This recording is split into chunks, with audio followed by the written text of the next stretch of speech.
ভারী বর্ষণ ও উজানের ঢলে নদীর পানি বেড়ে গাইবান্ধার ৪ উপজেলার ২৭ ইউনিয়নের নিম্নাঞ্চল প্লাবিত হয়েছে। পানিবন্দী হয়ে পড়েছে প্রায় ৩০,০০০ পরিবার। নিম্নাঞ্চল প্লাবিত হওয়ায় নদী তীরবর্তী ৮০ শিক্ষা প্রতিষ্ঠানে পাঠদান বন্ধ ঘোষণা করা হয়েছে। এদিকে জেলায় ১৮১ আশ্রয় কেন্দ্র খোলা হয়েছে। খাজানির চরে ওখানে পানি হচ্ছে, আমরা এখানে আশ্রয় কেন্দ্রে আসছি, ওখানেও হলো পানি হচ্ছে। এখন আমাদের অনেক সমস্যা। শুক্রবার দুপুরে গাইবান্ধা সদর উপজেলার কামারজানি, গিদারি, মোল্লার ইউনিয়নের বিভিন্ন চরে ঘুরে সরেজমিন দেখা গেছে বন্যা কবলিত এলাকার মানুষের দুর্ভোগের চিত্র।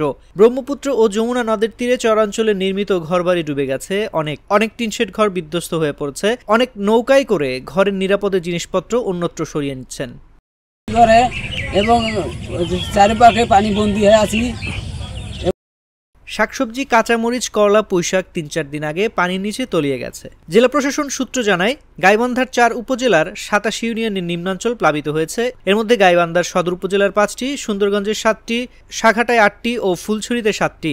পানিবন্দী হয়ে পড়েছে ২৮,৯২৮টি পরিবার। কয়েকদিন হলো টানা বৃষ্টিতে আমরা মনে করো কয়েক পাশে পানি থই আমরা খাবার পানি পাচ্ছি না।